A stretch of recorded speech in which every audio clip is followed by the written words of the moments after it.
मल्होत्रा है और आज स्ट्राइक का प्राइवेटाइजेशन के अगेंस्ट सेकंड डे है 16 मार्च। We are doing this strike because we are against this privatisation. Government 1991 में LPG लेके आई थी, liberalisation, privatisation, globalisation, and that is for healthy competition between public and private sector banks.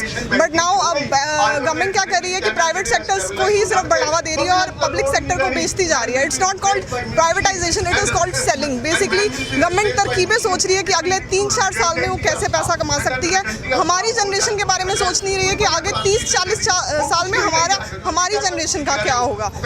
सो हम ये strike कर रहे हैं और इसको पूरा समर्थन दे रहे हैं ऑल ओवर इंडिया। ਸਾਡੇ ਤੋਂ ਵੱਡੇ ਲੋਨ ਲਏ ਨੇ, ਉਹੀ ਲੋਨ ਉਹਨਾਂ ਜਦੋਂ ਉਹਨਾਂ ਨੂੰ ਸਰਕਾਰੀ ਬੈਂਕ ਵੇਚੇ ਦਿੱਤੇ ਜਾਣਗੇ ਤਾਂ ਉਹੀ ਉਹਨਾਂ ਨੇ ਲੋਨ ਮਾਫ ਕਰਵਾ ਲੈਣੇ ਆ, ਉਹੀ ਉਹਨਾਂ ਦੀ ਪੂੰਜੀ ਉਹਨਾਂ ਦੇ ਹੱਥ ਹੀ ਚਲੇ ਜਾਣੀ ਆ। ਤਾਂ ਕਿ ਇਹ ਟੋਟਲੀ ਇਹ ਆਮ ਲੋਕਾਂ ਦੇ ਅਗੇਂਸਟ ਆ। ਇਹ ਜਿਹੜਾ ਕੀਤਾ ਗਿਆ ਹੈ ਬਹੁਤ ਹੀ ਕਾਰਪੋਰੇਟ ਅਦਾਰਿਆਂ ਦੇ ਪ੍ਰੈਸ਼ਰ ਦੇ ਅੰਡਰ ਆ ਕੇ ਕੀਤਾ ਗਿਆ ਹੈ। ਅਸੀਂ ਟੋਟਲੀ ਇਹਨੂੰ ਕੰਡੈਮ ਕਰਦੇ ਹਾਂ ਤੇ ਇਹਦੇ ਲਈ ਜਿੱਡੀ ਲੰਬੀ ਲੜਾਈ ਸਾਨੂੰ ਲੜਨੀ ਪਈ ਅਸੀਂ ਲੜਾਂਗੇ। ਹੈਲੋ, ਸਤਿ ਸ਼੍ਰੀ ਅਕਾਲ ਸਾਰਿਆਂ ਨੂੰ। ਸਰ ਦੋਸਤੋ, ਮੈਂ ਪਵਨ ਵਧਵਾ, ਯੂਨੀਅਨ ਬੈਂਕ ਆਫੀਸਰ ਐਸੋਸੀਏਸ਼ਨ ਦਾ ਪ੍ਰਧਾਨ ਪੰਜਾਬ ਯੂਨਿਟ ਦਾ।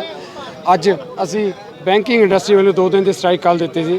ਅੱਜ ਲੁਧਿਆਣਾ ਦੇ ਫੁਆਰਾ ਚੌਂਕ ਸਟੇਟ ਬੈਂਕ ਆਫ ਇੰਡੀਆ ਦੇ ਅੱਗੇ ਅਸੀਂ ਸਾਰੇ ਇਕੱਠੇ ਹੋਏ ਹਾਂ। United forum of bank union ਦੇ ਬੈਨਰ ਦੇ ਥੱਲੇ ਸਾਰੀਆਂ ਬੈਂਕਿੰਗ ਇੰਡਸਟਰੀ ਦੀ ਜਿੰਨੀਆਂ ਵੀ ਯੂਨੀਅਨ ਐਸੋਸੀਏਸ਼ਨ ਹੈਗੇ ਸਾਰਿਆਂ ਨੇ ਇਕੱਠੇ ਹੋ ਕੇ 2 ਦਿਨ ਦੀ ਸਟ੍ਰਾਈਕ ਕਾਲ ਦਿੱਤੀ ਆ।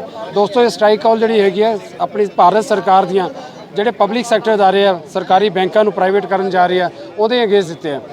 ਦੋਸਤੋ, ਸਾਡਾ ਦੇਸ਼, ਸਾਡੀ ਇਕਨੋਮੀ ਇਸ ਕਾਬਲ ਨਹੀਂ ਹੈ ਕਿ ਅਸੀਂ ਇਹਨਾਂ ਸਰਕਾਰੀ ਅਦਾਰਿਆਂ ਨੂੰ ਬੰਦ ਕਰਕੇ ਪ੍ਰਾਈਵੇਟ ਸਿਸਟਮ ਨੂੰ ਚਲਾ ਸਕੀਏ। ਅੱਜ ਸਾਡੇ ਦੇਸ਼ ਦਾ 80% ਪੈਸਾ, 80% ਲੋਕਾਂ ਦਾ ਲੈਣ ਦੇਣ ਜਿਹੜਾ ਹੈਗਾ ਸਰਕਾਰੀ ਬੈਂਕਾਂ ਦੇ ਨਾਲ ਹੈ। ਤੇ ਜਿੰਨਾ ਸਰਕਾਰੀ ਬੈਂਕਾਂ ਦੇ ਵਿੱਚ ਲੋਕਾਂ ਦਾ ਪੈਸਾ ਪਿਆ, ਜੇ ਸਰਕਾਰ ਇਹਨਾਂ ਬੈਂਕਾਂ ਨੂੰ ਪ੍ਰਾਈਵੇਟ ਕਰ ਦੇਗੀ ਤਾਂ ਇਹ ਪੈਸੇ ਡੁੱਬਣ ਦੇ ਚਾਂਸ ਹੈ। ਅੱਜ ਦੇ ਸਮੇਂ ਦੇ ਵਿੱਚ 80% ਇੰਡਸਟਰੀ ਜਿਹੜੇ ਹੈਗੇ ਆ, ਬੈਂਕਿੰਗ ਇੰਡਸਟਰੀ ਦਾ 80% ਪੈਸਾ ਹੜਪ ਕੇ ਬੈਠੇ ਆ। ਸਰਕਾਰਾਂ ਨੇ 1.5 ਲੱਖ ਕਰੋੜ ਰੁਪਏ ਤੱਕ ਉਹਨਾਂ ਨੂੰ ਮਾਫ ਕੀਤਾ ਹੋਇਆ। ਇਹ ਸਾਰਾ ਪੈਸਾ ਗਰੀਬ ਜਨਤਾ ਦਾ, ਕਿਸੇ ਸ਼ਾਹੂਕਾਰ ਦਾ ਨਹੀਂ, ਕਿਸੇ ਸਰਕਾਰ ਦਾ ਕੋਈ ਨੁਕਸਾਨ ਨਹੀਂ ਹੋਇਆ। ਦੋਸਤੋ, ਪਬਲਿਕ ਨੂੰ ਉੱਠਣਾ ਚਾਹੀਦਾ, ਪਬਲਿਕ ਨੂੰ ਸਮਝਣਾ ਚਾਹੀਦਾ ਕਿ ਜਿਹੜਾ ਇਹ ਨੁਕਸਾਨ ਹੋ ਰਿਹਾ ਉਹਨਾਂ ਦਾ ਆਪਦਾ ਨੁਕਸਾਨ ਹੋਇਆ, ਕਿਸੇ ਇੰਪਲਾਈਜ਼ ਦਾ, ਕਿਸੇ ਸਟਾਫ ਦਾ ਨਹੀਂ। ਸਰਕਾਰਾਂ ਨੇ ਤਾਂ ਆਪਦੀ ਡਿਕਟੇਟਰਸ਼ਿਪ ਸਰਕਾਰ ਚਲਾਉਣੀ ਹੈਗੀ ਹੈ। ਮੋਦੀ ਸਰਕਾਰ ਇੰਨਾ ਚਿਰ ਹੋ ਗਿਆ ਸਾਨੂੰ ਸਰਕਾਰਾਂ ਦੇਖਦੇ ਨੂੰ, ਸਭ ਤੋਂ ਗੰਦੀ ਸਰਕਾਰ ਇਹ ਆਈ ਹੈ ਜਿਹੜੀ ਕਿਸਾਨਾਂ ਦੇ ਵਿਰੁੱਧ ਸਰਕਾਰ, ਮਜ਼ਦੂਰਾਂ ਦੇ ਵਿਰੁੱਧ ਸਰਕਾਰ। ਅੱਜ ਦੇ ਟਾਈਮ ਤੇ 80% ਜਨਤਾ ਦੇ ਵਿਰੁੱਧ ਸਰਕਾਰ ਹੋ ਚੁੱਕੀ ਆ, ਕਿਉਂਕਿ ਜਿਨ੍ਹਾਂ ਲੋਕਾਂ ਦਾ ਪੈਸਾ ਬੈਂਕਾਂ ਦੇ ਵਿੱਚ ਪਿਆ, ਇਹ ਸਰਕਾਰ ਉਹਨਾਂ ਦੇ ਵਿਰੁੱਧ ਆ। ਉਹਨਾਂ ਦਾ ਪੈਸਾ ਜਿਹੜਾ ਹੈ ਅਡਾਨੀ ਹੁਣਾਂ ਨੂੰ ਖਵਾਉਣਾ ਚਾਹੁੰਦੇ ਆ।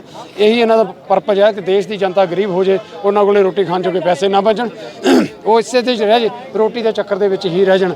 ਦੋਸਤੋ, ਸੁਧਰ ਜਾਓ, ਸਮਝ ਜਾਓ, ਤਾਂ ਕਿ ਜਿਹੜਾ ਸਰਕਾਰਾਂ ਦੀਆਂ ਨੀਤੀਆਂ, ਇਹ ਸਰਕਾਰਾਂ ਗੇਮਾਂ ਖੇਡੀ ਜਾਂਦੀਆਂ ਹਿੰਦੂਇਜ਼ਮ ਦੇ ਨਾਲ, ਮੁਸਲਮਾਨਾਂ ਨੂੰ ਹਿੰਦੂਆਂ ਨਾਲ ਲੜਾਤਾ, ਹਿੰਦੂਆਂ ਨੂੰ ਮੁਸਲਮਾਨਾਂ ਨਾਲ ਲੜਾਤਾ, ਉਹਨਾਂ ਨਾਲ ਇਹ ਸਰਕਾਰਾਂ ਚੱਲੀ ਜਾਂਦੀਆਂ। ਦੋਸਤੋ, ਇਹ ਆਪਣੀ ਇੱਕ ਵੋਟ, ਜਿਹੜੀ ਵੀ ਆਮ ਪਬਲਿਕ ਦੀ ਇੱਕ ਵੋਟ ਦੇ ਨਾਲ ਸਰਕਾਰ ਬਣਦੀ ਹੈ। ਆਪਣੀ ਵੋਟ ਦੀ ਅਹਿਮੀਅਤ ਨੂੰ ਜਾਣੋ ਤੇ ਇਹ ਸਰਕਾਰਾਂ ਨੂੰ ਕਰੋ। ਜਿਹੜੀਆਂ ਸਰਕਾਰਾਂ ਇਸ ਤਰ੍ਹਾਂ ਦੇ ਕੰਮ ਕਰਦੀਆਂ ਉਹ ਦੇਸ਼ ਦਾ ਬੇੜਾ ਗਰਕ ਕਰ ਦਿੰਦੀਆਂ।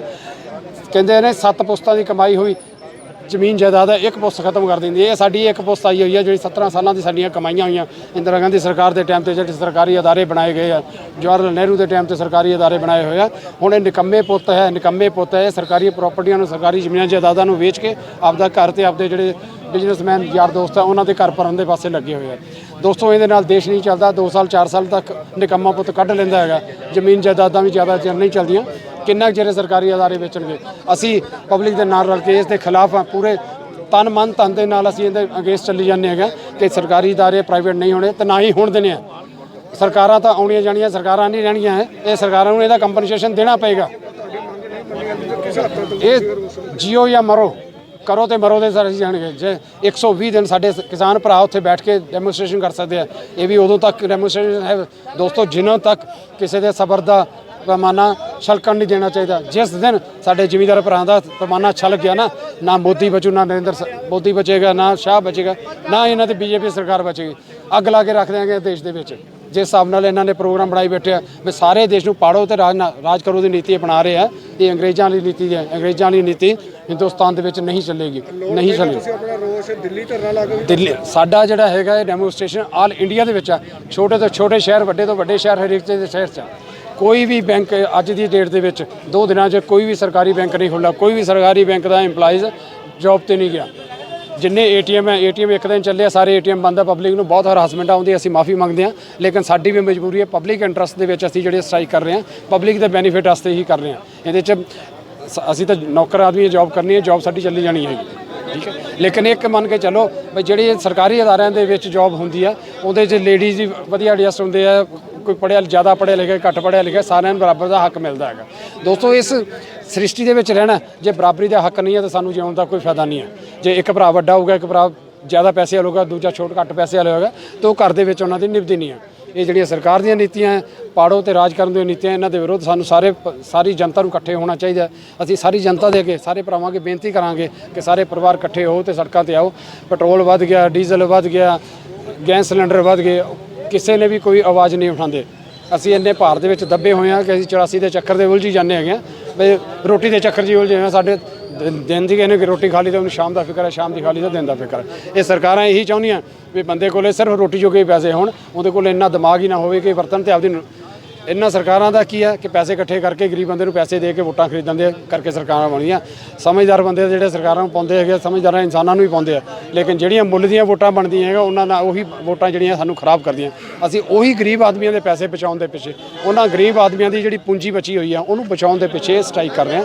ਇਸ ਕਰਕੇ ਇਹਦੇ ਅਗੇਂਸਟ ਚੱਲੀ ਜਾਂਦੇ ਪ੍ਰਾਈਵੇਟਾਈਜੇਸ਼ਨ ਦੇ। ਪ੍ਰਾਈਵੇਟ ਨਾ ਕਰੋ, ਗਰੀਬ ਆਦਮੀ ਪ੍ਰਾਈਵੇਟ ਬੈਂਕ ਦੇ ਵਿੱਚ ਵੜ ਕੇ ਨਹੀਂ ਜਾ ਸਕਦਾ। ਆਉਣ ਵਾਲਾ ਜੇ ਇਸੇ ਤਰ੍ਹਾਂ ਸਰਕਾਰਾਂ ਚੱਲਦੀਆਂ ਰਹੀਆਂ ਤਾਂ ਆਉਣ ਵਾਲਾ ਸਮਾਂ ਇਹ ਆਏਗਾ ਕਿ ਲੋਕਾਂ ਨੂੰ ਬਾਹਰ ਜੁੱਤੀ ਉਤਾਰ ਕੇ ਬੈਂਕ ਦੇ ਅੱਗੇ ਮੱਥਾ ਟੇਕ ਕੇ ਫਿਰ ਬੈਂਕ 'ਚ ਜਾਣਾ ਪਿਆ ਕਰੇਗਾ। ਮੰਦਰ ਤੋਂ ਵੀ ਜ਼ਿਆਦਾ, ਗੁਰਦੁਆਰੇ ਤੋਂ ਵੀ ਜ਼ਿਆਦਾ ਉਹਨਾਂ ਨੂੰ ਇਹ ਕਰਨਾ ਪਏਗਾ। ਤੇ Don't forget to like, comment and share.